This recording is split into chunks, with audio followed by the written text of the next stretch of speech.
is Jeep Gladiator Problems, a positive video.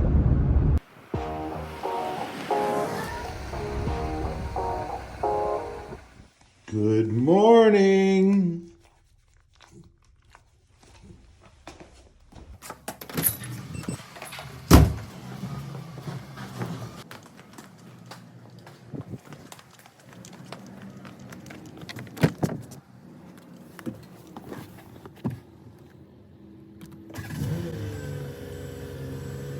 Well, good morning, everybody. How are you today? Pretty good here. And that's right. Today I wanted to talk about the latest problems with my Jeep Gladiator. Now, first of all, quick little recap. Don't want to bore the folks that watch the channel religiously, and I really appreciate you guys. First of all, I've had a few issues with my Jeep Gladiator. Check engine light, auto stop failure, and then of course we have the steering gearbox TSB that's out right now. Now, I had taken my wife's Jeep Wrangler. She has a 2018 Jeep Wrangler JL in because her steering is not good. And they checked, there is a recall on that. It's a steering damper, not necessarily the gearbox, but you got to start where you got to start, right? So that part is on order. They're going to replace that. So on my Jeep Gladiator, I did take it in, of course, a little while back for the check engine light and the auto stop. And they did a software upgrade. That seems to have fixed the check engine light. Hasn't come on since. So awesome. That's the way it should be, right? Well, then the day after I had it in, you know, for the software upgrade, the check engine light came on. And I've mentioned in other videos that since then, knock on the steering wheel, I haven't had any issues with it still to this day. And it's been about a month, I think, which is the longest I think I've ever gone without having that auto stop failure warning or light pop up on my gauge cluster. So I think one of two things have happened. Either that software upgrade did solve the problem. I don't know why the light came on once after though. Or I have the auxiliary, or had the auxiliary battery low charge issue, because if you're not familiar, apparently the auto stop is governed or managed, facilitated by that auxiliary battery. So maybe it's charged up. I will say that I have disconnected the battery a couple of times. Once to kind of mess with supposedly the sensor for the auto stop system, just making sure it was connected properly and all that stuff, that it wasn't loose. And then a second time to install the new bigger screen or radio that I put in. So maybe it reset everything one of those two times. I don't know, but all is good. No auto stop failure. As far as my steering goes, you know, when I took it in, my wife's Jeep, and set that whole thing up, I mentioned about mine, and I had the VIN number with me and all that stuff. So they looked it up. And apparently, if you're not on the list, they don't do anything about it. Unless you go in and, you know, really complain about it. Because it does say in the TSB that, you know, hey, if the customer has issues or complains or whatever, then they're gonna replace that gearbox.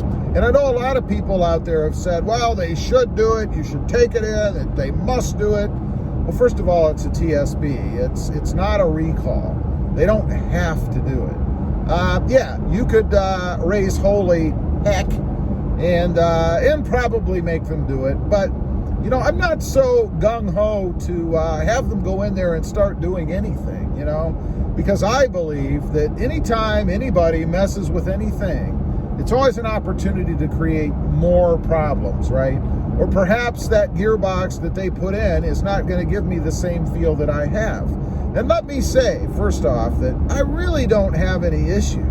I mean, I've driven this thing on a long distance trip with the same gearbox that I have right now, the original. And I didn't have any troubles with it, right? I mean, everything seemed to be fine. I wasn't all over the road. Is the steering perfect? I'd say pretty close. You know, I might have it stuck in my head a little bit that there should be something wrong with it. because I'm aware of this TSB. But ultimately, I don't think there really is.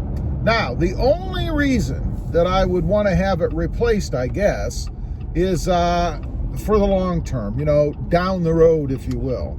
If it has a weak gear in it and it's going to cause troubles later on, well, then obviously I would want to have it replaced with no cost to me, right?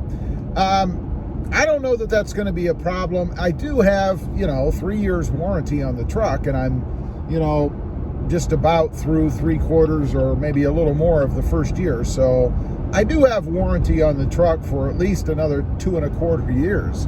So if something starts to happen, or I feel the steering kind of loosen up or whatever, that's the time when I will be more aggressive, more persuasive, if I need to be, to have that gearbox replaced. Obviously, I am aware that it's there. I'm aware that there could be an issue, so it's not like I'm going to forget about it. Overall, I would say my Jeep Gladiator now is where it should have been when I bought it, right? I don't have any lights popping up on the screen, on the gauge cluster. I don't have any funky, weird steering. I don't have any oil-starved gear shaft. You remember that? I don't have anything going on right now with the Gladiator, so I think I finally have what I should have had when I bought this thing, what, 8 months ago, whatever it was. So I think I'm there. I'm still very happy with it. I love the truck, even with these little, I'll call them quirks that I've had. It's still an awesome truck. It's still a blast to drive. I look forward to it every time I get in it. So it was more of an annoyance, I suppose, than anything that was really wrong.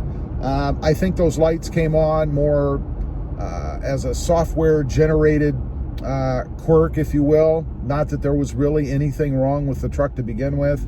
I mean, obviously, the check engine light didn't mean anything because all they did is update the software. That fixed it. So there wasn't anything mechanically wrong with the truck. That auto stop, I do believe that it is the auxiliary battery, that for some reason that battery was not holding enough charge.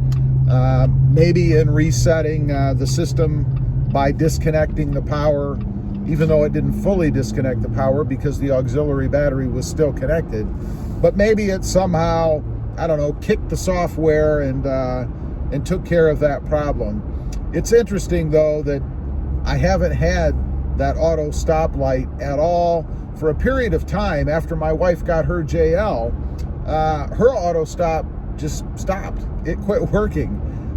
She didn't get any warning lights. There were no indications that it wasn't working, other than when it was active, she didn't push the button to stop it. She'd pull up to a stop sign or make a stop or whatever, and it just didn't work.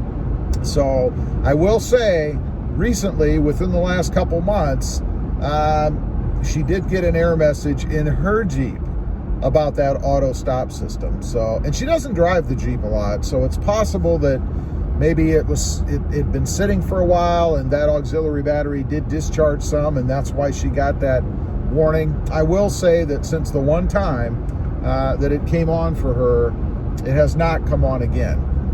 Who knows? Stupid system. Anyway, I just wanted to get on here, kind of give you guys an update, basically, on the latest problems on my Jeep Gladiator, which fortunately for me are none, finally. Anyway, leave a comment, let me know. Are you happy with your Jeep Gladiator? You having any little quirks? I'd be curious to know. Also, real quick, if you're interested, check out my other channel. It is Rob Motive, all about my 2020 Toyota Tacoma. Don't forget to click that notification bell so that you don't miss out on any upcoming videos. And do me a favor, smash that subscribe button on the way out. Thanks for watching. Stay safe out there.